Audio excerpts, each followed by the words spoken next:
What's up, guys? Welcome to Keto Rewind. I am Jess, and today's video is going to be the mental side of a weight loss journey. First things first, if you're new here, please hit that subscribe button, turn on those notifications. This way you won't miss a video. And the next thing is, my whole YouTube channel is based off of my experience losing 100 pounds with a ketogenic diet, a carnivore, ketovore, intermittent fasting, and lots of blood, sweat, and tears. So let's get started. So I wanted to talk to you about a few fun things today. I'm approaching my 1-year keto anniversary.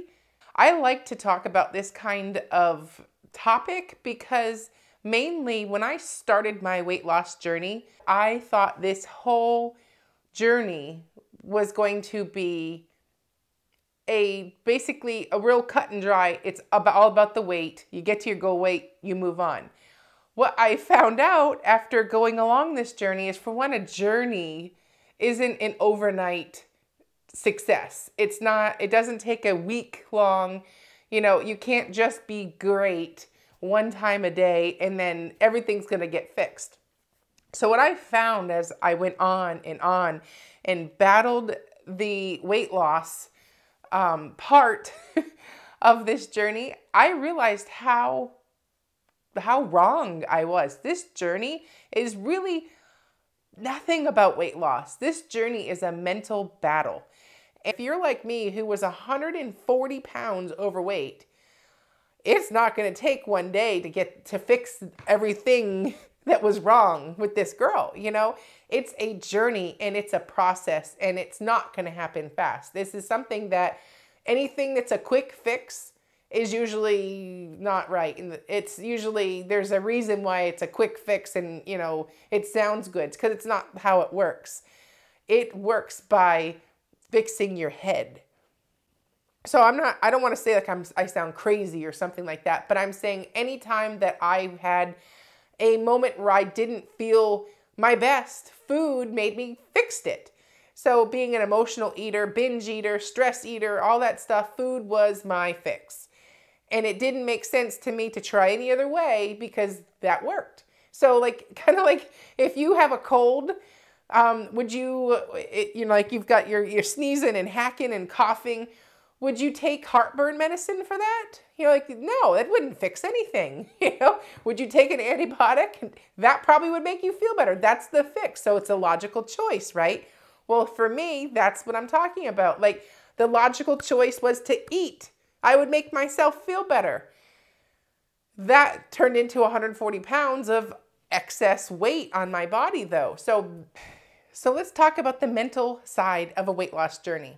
I find that if you can fix your head, your mind is such a powerful tool that the rest will just fall into place. Now, hear me out. Our bodies are so designed to be efficient, to fix things, to adapt, you know, to be good at something. Like we're so fine-tuned in that thriving mindset there. So when we get stressed out, when we have a bad day, when it's, you know, just everything is getting to you, when you're bored, you're happy, you're celebrating, all of those things that trigger you to eat, we are so good at knowing how to fix it and fix it now because we don't like to be uncomfortable. We don't like any discomfort. We want an easy fix and we want it now, and we don't want to wait for it. So that when I originally started my journey, I didn't realize the impact of the mental side of a weight loss journey.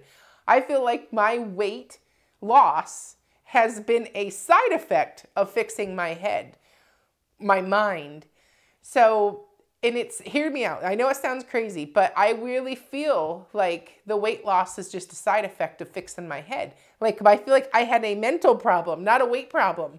Because the way I was responding, the way I was approaching every situation was wrong. And that's not necessarily wrong, but out of hand or out of control. Like, there were better ways to do it. But because I don't want to feel uncomfortable, because I don't want to feel bored. I don't want to feel sad. I don't want to feel stressed. And I know that food would fix that. So I turned to food, and I knew, or I had confidence that that would fix it.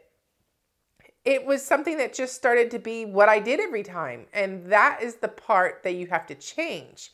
That's the hard part. We know that when those feelings are happening, food will fix it.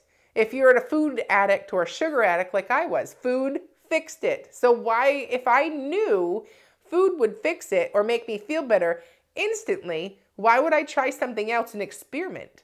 That wouldn't get me feeling better. I would still be uncomfortable. It could make it worse. So unfortunately, that mindset is where I went wrong.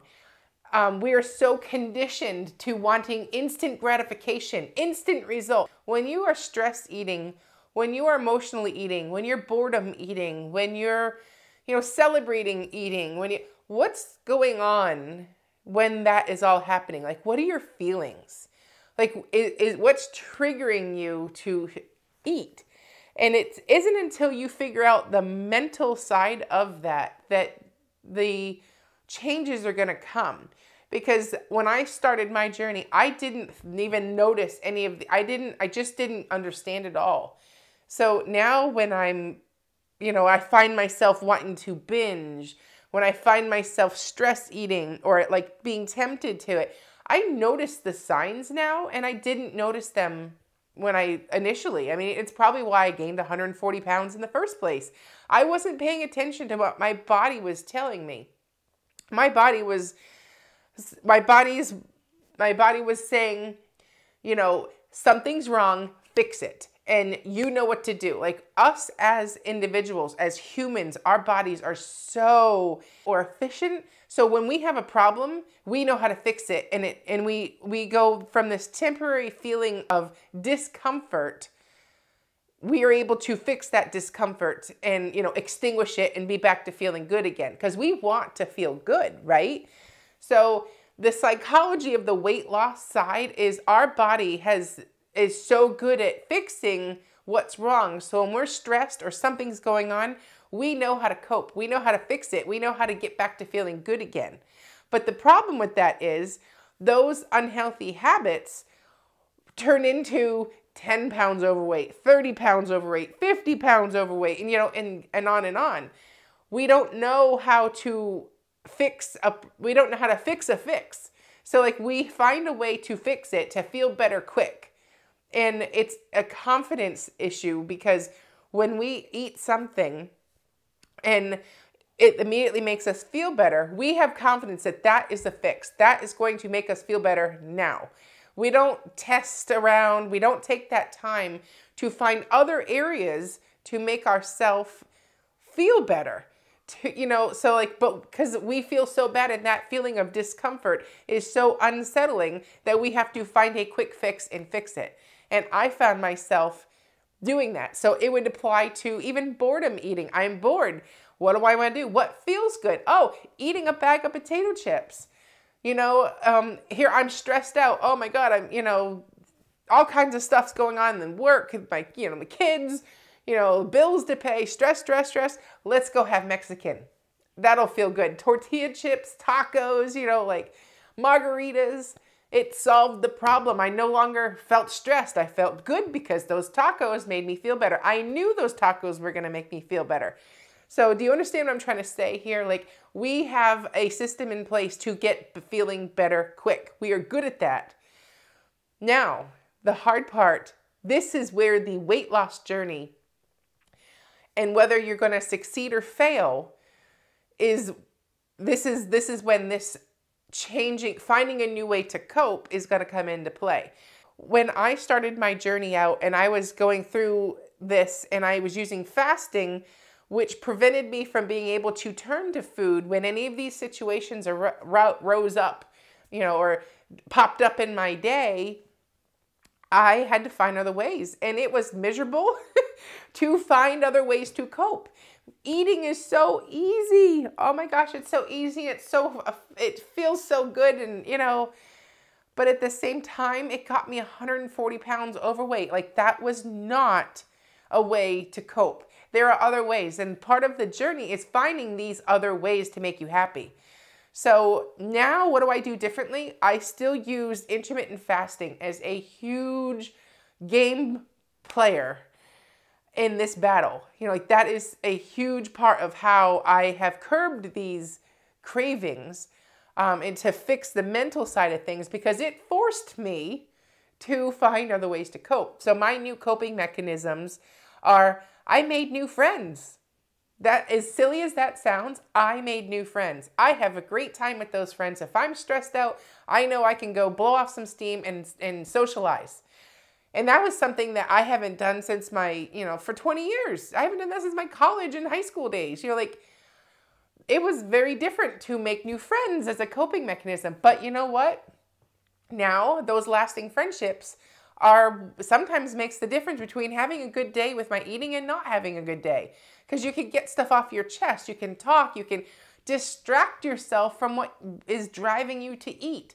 So as simple as it sounds, I made new friends. Friends that were fun. 2, my other ways to cope. I have found that I like going to the gym, and I pick exercises and stuff that I do that makes me feel good. That doesn't mean you have to do the gym. You can go for a walk. You can do yoga. You can take a class at your gym. You can go swimming. You can do anything, but just move your body. And that's a good way to distract yourself. It's an endorphin boost to your brain that makes you feel good now. And no one ever regrets a workout. Even if you're sore, you know you worked out and all that work didn't go for nothing.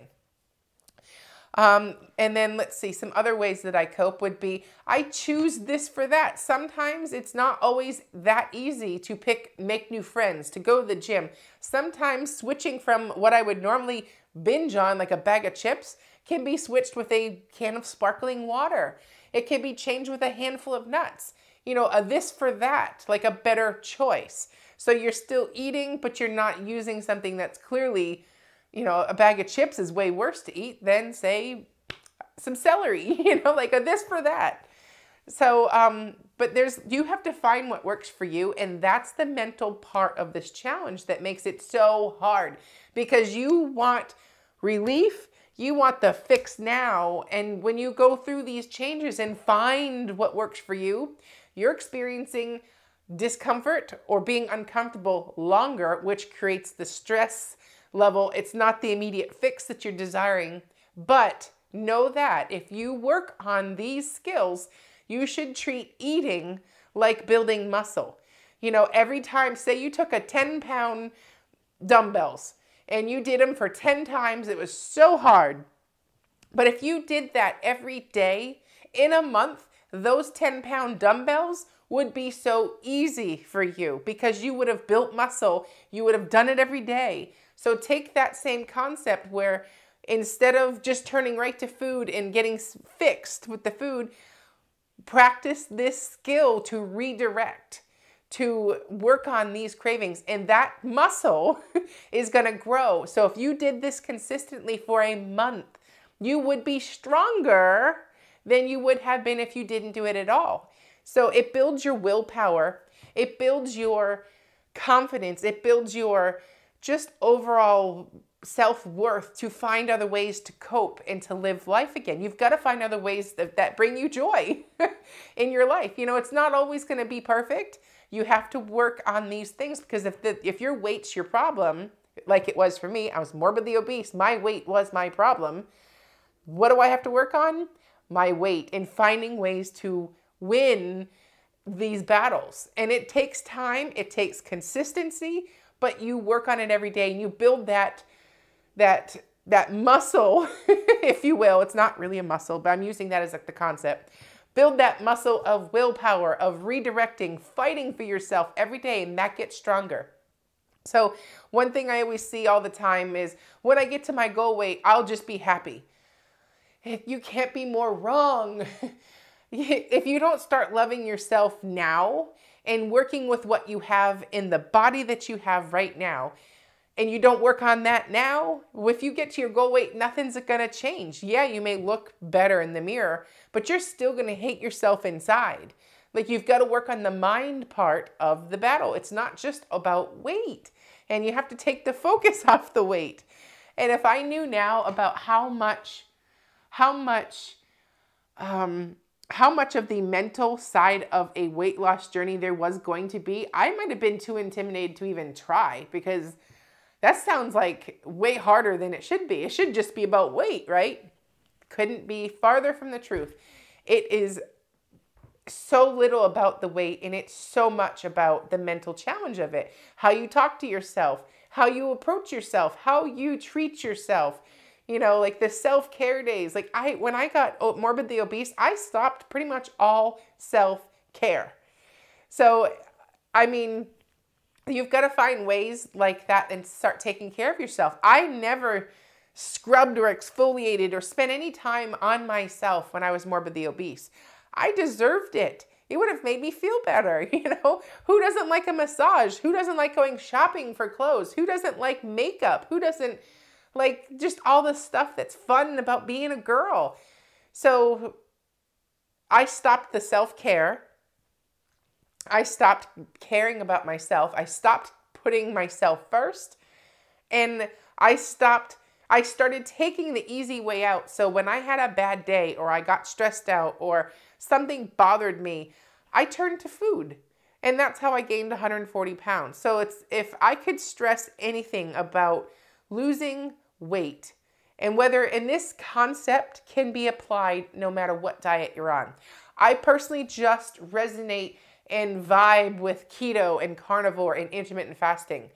That doesn't mean it's the right thing for you. If you can do Weight Watchers, if you can do Whole30, if you can, whatever it is, this same concept of dealing with your mental part of the weight loss is what's really going to make the difference between if you're going to get to your goal weight and keep it off, or you're going to get to your goal weight and gain it all back, or you're going to just fail altogether and not even lose 10 pounds. You know, it's the mental side, and I can't stress that enough.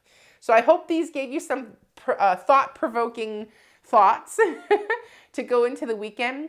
I have made it now almost 2 weeks without eating out, and I'm going to go make a menu for this weekend for Saturday and Sunday and tonight. Then before I pick up my kids from school, I'm going to go grocery shopping and get those items. And I weigh in on Monday for my 1-year keto anniversary. So I am so hoping to not see 209 on the scale on Monday. But even if I do, no big deal. You know, it's okay. It's okay. This is a journey. It's not a race. I will get to my goal weight. But for right now, knowing that I'm going into the weekend, and weekends are so mentally tough for me because I'm going to be prepared to bring a fight, because my mind is going to show up every time there's a vulnerable moment. So I need to show up too, because I know my mind is going to put in 100% to sabotage me. So I'm showing up too, and we're gonna see who wins, you know. But I'm prepared, and I'm going to give myself my best chance to have a great weekend and stay on track. So fight for it. It's not going to be easy, and know that it's a mental challenge. So I'm Jess. You're watching Keto Rewind, and comment below if this makes sense to you.